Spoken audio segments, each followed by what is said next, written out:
নমস্কার। আজকে বিশ্বরাশিকে নিয়ে বলবো। বিশ্বরাশির ক্ষেত্রে শনিদেবের নক্ষত্র পরিবর্তন। শনিদেব 20 তারিখে নক্ষত্র পরিবর্তন করছে। জানুয়ারি মাসের 20 তারিখে নিজের নক্ষত্রে অবস্থান করবে, সেটা হচ্ছে উত্তরা ভাদ্রপদ। এতদিন দেবগুরু বৃহস্পতির নক্ষত্র ছিল পূর্বা ভাদ্রপদ, এবার নিজের নক্ষত্রে অবস্থান করবে। বিশ্বরাশির ক্ষেত্রে তো শনিদেব হচ্ছে কারক গ্রহ।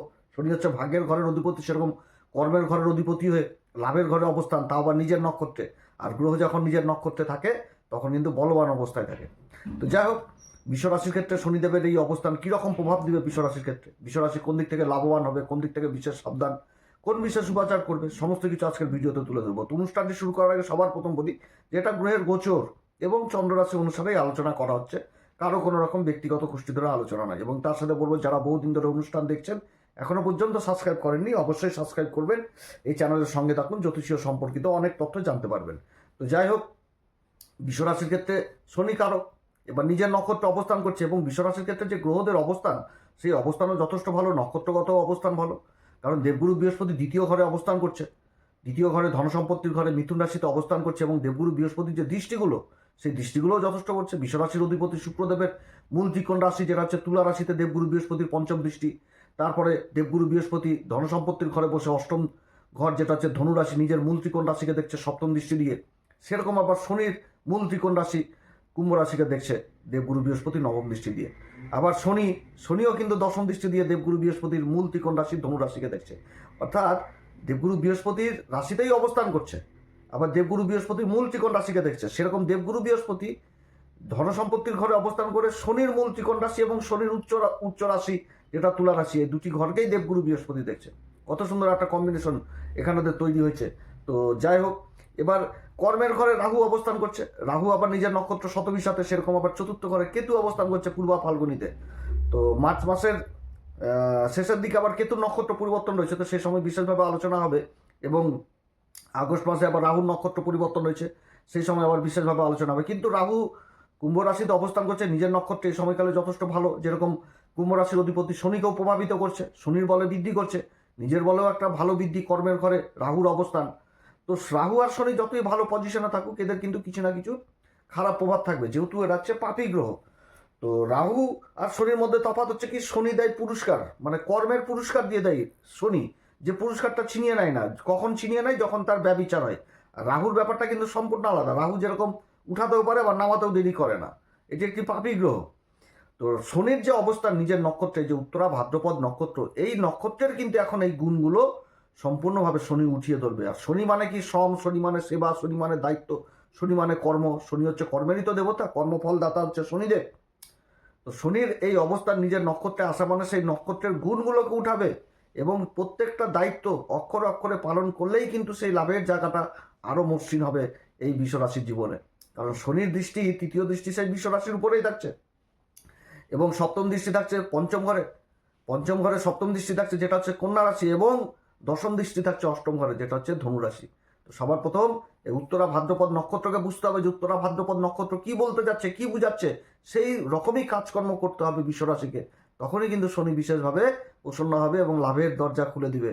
কারণ শনি মানে কি? সেবা, শনি মানে শ্রম, শনি মানে দায়িত্ব, শনি মানে কর্তব্য, সমস্ত কিছু উঠে আসে শনি থেকে। শনি হচ্ছে বিশ্বরাশির ক্ষেত্রে ভাগ্যের ঘরের অধিপতি, সেরকম কর্মের ঘরের অধিপতি লাভের ঘরে অবস্থান করছে। এই লাভের ঘর একাদশ ঘর, এই একাদশ ঘরে শনির অবস্থান। শনি হচ্ছে ধীর গতিতে চলা গ্রহ, অর্থাৎ ধৈর্যেরও ব্যাপার রয়েছে এই সময়কালে এই বিশ্বরাশির ক্ষেত্রে। তো বিভিন্ন দিক থেকে শনিকে প্রসন্ন করতে হবে। তো শনির যে এই যে নক্ষত্রগুলো পাচ্ছে শনি, উত্তরা ভাদ্রপদ নক্ষত্র, এই উত্তরা ভাদ্রপদ নক্ষত্রের যে বিস্তার আমাদের ব্রহ্মাণ্ডে, সেটা হচ্ছে কি 333°20' থেকে 346°40' পর্যন্ত এর আমাদের এই মহাজগতের বিস্তার। এবং এই নক্ষত্রকে বলা হয় সমৃদ্ধ বর্ষণ, যে বর্ষণে গাছপালা বৃদ্ধি পায়। তো সেই জিনিস কিন্তু, অর্থাৎ সমৃদ্ধশালী নক্ষত্রই কিন্তু হচ্ছে এই উত্তরা ভাদ্রপদ নক্ষত্র। এই নক্ষত্র এতটাই ভালো। এবং এই নক্ষত্রটা হচ্ছে সমৃদ্ধশালী নক্ষত্র। এবং এই নক্ষত্র জিনিসটা বুঝাচ্ছে শনি কি ধীর গতিতে চলা গ্রহ।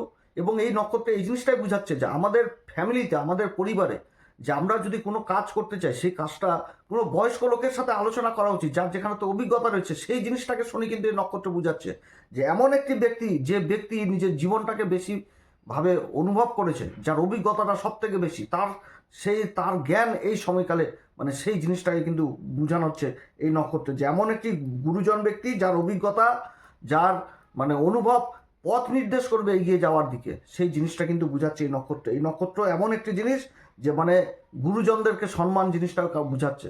কারণ শনির নক্ষত্র, শনির 4টি চরণই কিন্তু পড়ছে মীন রাশিতে, এবং রাশিটা হয়ে গেছে কি দেবগুরু বৃহস্পতির রাশি। অর্থাৎ দেবগুরু বৃহস্পতির জ্ঞান, শনির কর্ম এবং শনির যে একটা ধৈর্য, সেই জিনিসটা কিন্তু এই নক্ষত্র বোঝাচ্ছে। যার বিশ্লেষণ করার ক্ষমতা থাকবে ব্যাপক, যে নিজেকে এগিয়ে নিয়ে যাওয়ার বিশাল একটা ক্ষমতা দেবে। যে এই নক্ষত্রের জাতক জাতিকারা কোনো রকমভাবে আবেগবশত কিন্তু কোনো রকম ডিসিশন নেয় না। এটা হচ্ছে মেন জিনিস। কিন্তু এই উত্তরা ভাদ্রপদ নক্ষত্রে যতই দেরি হোক, এদের ডিসিশন নেওয়ার ক্ষমতাটা কিন্তু অন্যরকম থাকে, এদের চলার ভঙ্গিটা কিন্তু অন্যরকম থাকে। এরা খুব হিসাবই হয়, হিসাব করে কিন্তু চলে, এবং এরা খুব সম্মানীয় ব্যক্তি হয়।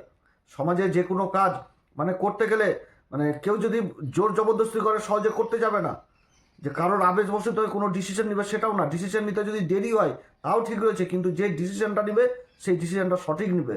সমাজে যদি কোনো বাজে কাজ হয় তার কিন্তু প্রোটেস্টও করে, এবং বিপরীত থেকে বিপরীত পরিস্থিতিতে সংযমী হয়, কোনো রকমভাবে মানে সংযমবিহীন হয় না। এটা হচ্ছে এই উত্তরা ভাদ্রপদ নক্ষত্র। এই নক্ষত্রের মানে খুবই ভালো ডিসিশন নেওয়ার জিনিসটাকে খুব ভালো থাকে, খুবই ক্যালকুলেট হয়, হিসাবই হয়, জীবনকে একদম ক্যালকুলেটের মধ্যে ফেলে দেয়, অঙ্কের মধ্যে ফেলে দেবে, হিসাব পাই টু পাই হিসাব করে করে করে চলবে। এটা উত্তরা ভাদ্রপদ নক্ষত্রের জাতক জাতিকাদের বিশেষ গুণ। আমি বলে রাখছি, যে কোনো উত্তরা ভাদ্রপদ জাতক জাতিকাদের দেখবেন এরা কিন্তু হিসাব, নিজের জীবনটাকে হিসাবের মধ্যে ফেলে দেয়, হিসাব করে করে চলবে, ক্যালকুলেট করে করে চলবে। এরা ম্যাথামেটিক্সে খুব ভালো হয়, খুবই ভালো হয়। এই যে নক্ষত্র, এই নক্ষত্র মানে এতই নক্ষত্র সূক্ষ্ম থেকে সূক্ষ্ম ডিসিশন নেওয়ার ক্ষমতা থাকে এদের। সমাজ এদেরকে মনে রাখে, এদেরকে কুলদীপক বলে, এদের কাজের জন্য সমাজ এদেরকে মনে রাখে। সেরকম এটা যেরকম মানে উত্তরা ভাদ্রপদের পুরুষের দিকেও বলছি, সেরকম নারীর দিকেও।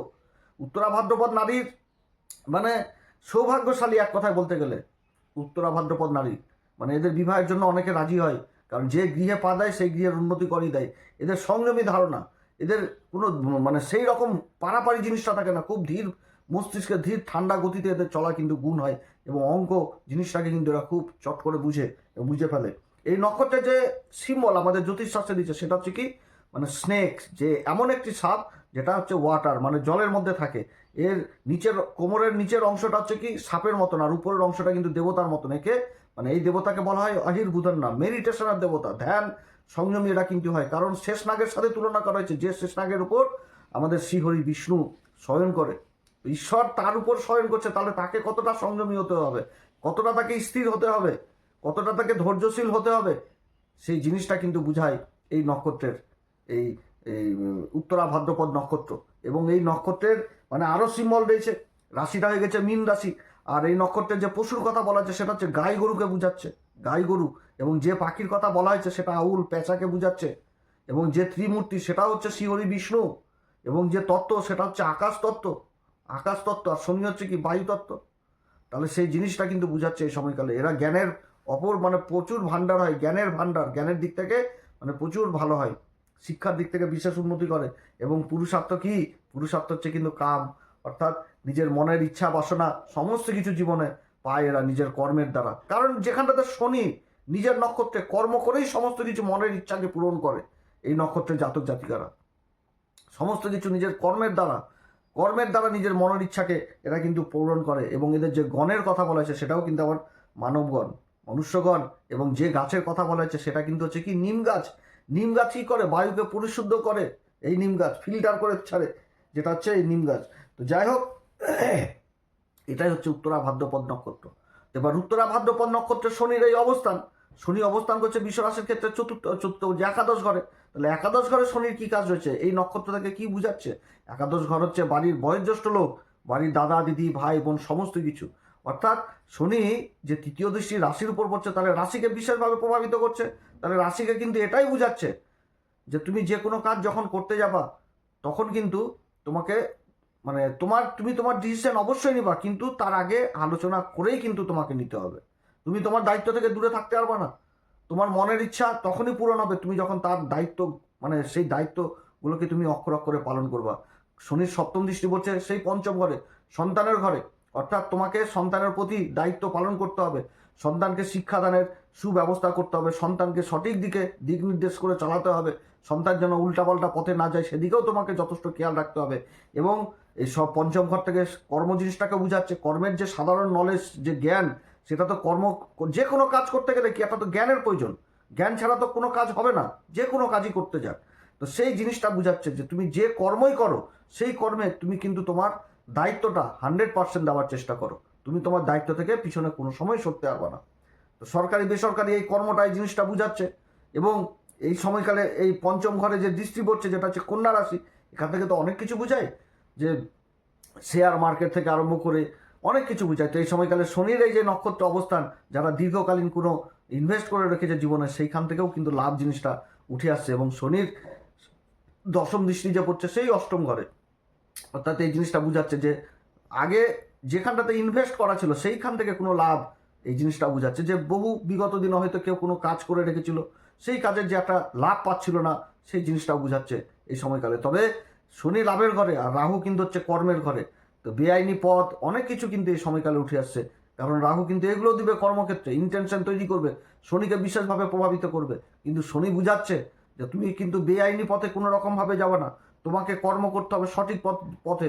তুমি কাউকে এখানে তো অপমান করতে পারবে না, ছলনা করতে পারবে না, তুমি কাউকে বেইমানি করে ধাক্কা দিয়ে ফেলে দিতে পারবে না পিছন দিক থেকে, এবং কর্মক্ষেত্রে কাউকে মিথ্যা আশ্বাসন দিতে পারবে না। মোট কথা অধর্মের পথে থেকে তুমি কর্ম করতে পারবে না, তোমাকে ধর্ম পথেই কর্ম করতে হবে, তবেই তোমার মনের ইচ্ছা পূরণ হবে, তবেই শনি কিন্তু তোমার পিছনে দাঁড়াবে। কারণ শনি যে কাম ত্রিকোণে অবস্থান করছে, তার কর্মের যে দশম দৃষ্টি, কর্মের ফল, সেই দশম দৃষ্টি যেই পড়ছে কিন্তু অষ্টম ঘরে। তো অষ্টম ঘরটা কি সংঘর্ষ, অষ্টম ঘরটা সাধনার পথ, সেই জিনিসটা বোঝাচ্ছে। আধ্যাত্মিক জগৎ, যে জগতে নিজেকে বিশ্লেষণ করে তোমাকে এগোতে হবে, তুমি হুটহাট করে ডিসিশন নিতে পারবে না। তুমি যে কাজই করো সেই কাজে কিন্তু তোমাকে তোমার যদি অভিজ্ঞতা না থাকে, তাহলে তুমি সেই কাজের ক্ষেত্রে যার অভিজ্ঞতা রয়েছে তুমি সেখান থেকে জ্ঞান নিয়ে সেই জিনিসগুলো করো। কারণ এই দশম দৃষ্টি যে ঘরে পড়ছে সেই ঘরে আবার দেবগুরু বৃহস্পতিরও দৃষ্টি পড়ছে, এবং শনির রাশির উপরও দৃষ্টি পড়ছে। এগুলো জিনিস কিন্তু বুঝাচ্ছে এই একাদশ ঘর বাড়ির বয়োজ্যেষ্ঠ লোক, তাদের প্রতি তোমার কি দায়িত্ব রয়েছে, সেই দায়িত্ব তোমাকে পালন করতে হবে এবং হিসাব করে করে চলতে হবে। এই ঘরে যেরকম লাভের হিসাব রয়েছে সেরকম ব্যয়ের হিসাবও তোমাকে করতে হবে। কারণ আগে বললাম যেটা ক্যালকুলেট হিসাব জিনিসটাকে বুঝায়, এরা নিজের জীবনকে হিসাবের মধ্যে ফেলে দেয়, সেই জিনিসগুলো কিন্তু বুঝাচ্ছে এই সময়কালে। শিক্ষার জায়গাটা উঠে আসছে, শিক্ষার জায়গাটা ভালো। যারা কোনো রিসার্চ জাতীয় বিদ্যার সাথে গবেষণার সাথে যুক্ত রয়েছেন, তারা এই সময়কালে বিশেষ লাভবান হবে, নিজের প্রচেষ্টা নিজের চেষ্টার দ্বারা সফল হবে, সমাজে মান সম্মানের পাত্র হবে।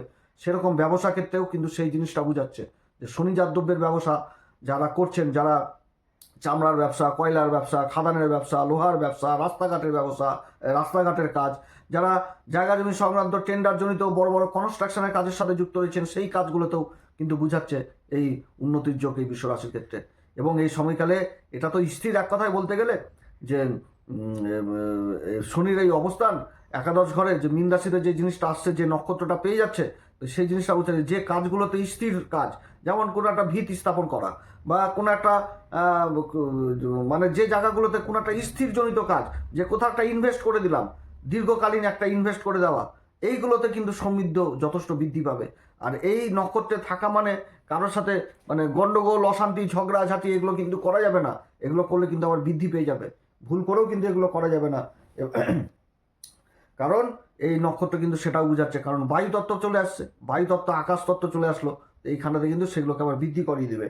যে আবার মানে এই নক্ষত্রে থাকাকালীন আবার দূর যাত্রাও কিন্তু করা যাবে না, যে দূরের যাত্রা করে গেলাম তাহলে কিন্তু এই যাত্রা ওইগুলো তো কিন্তু প্রবলেম তৈরি করবে। যেখানটাতে একটা স্থির জিনিসটা থাকছে, যে ব্যবসাগুলো করাচ্ছে স্থিরজনিত ব্যবসা, সেই ব্যবসা কিন্তু করতে হবে এই সময়কালে, তাহলে কিন্তু বিশেষভাবে উন্নতির যোগ থাকছে এই নক্ষত্রে। কারণ এটা সমৃদ্ধ বিকাশের নক্ষত্র, এই নক্ষত্র উত্তরা ভাদ্রপদ নক্ষত্র। তো যাই হোক, এইভাবে বিশ্ব রাশিকে চলতে হবে। সময় যথেষ্ট ভালো, গ্রহের পজিশন ভালো। এই সময়কালে অবশ্যই হনুমান চল্লিশা, বজ্রংবাণ, শ্রীরাম সীতা প্রণাম মন্ত্র সহকারে পাঠ করবেন, সূর্যদেবকে অর্ঘ্য দিবেন, পিতার আশীর্বাদ নেবেন। যারা গুরু দীক্ষা নেননি অবশ্যই গুরু দীক্ষা নেবেন।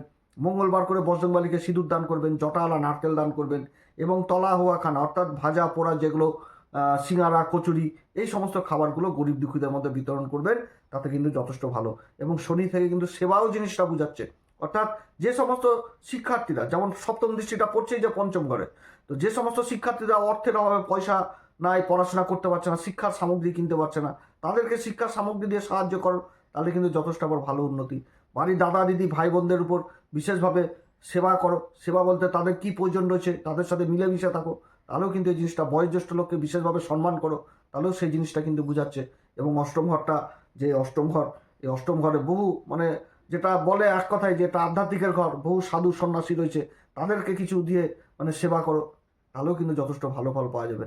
তো বৃশ্চিক রাশি, বিশ্ব রাশির ক্ষেত্রে এগুলো কিন্তু উঠে আসছে। তো যাই হোক, আপনারা সবাই ভালো থাকেন। এরপরে আবার আসবে একটি নতুন পর্ব নিয়ে। যদি অনুষ্ঠান ভালো লাগে তাহলে লাইক শেয়ার কমেন্ট অবশ্যই করবেন। নমস্কার, ধন্যবাদ।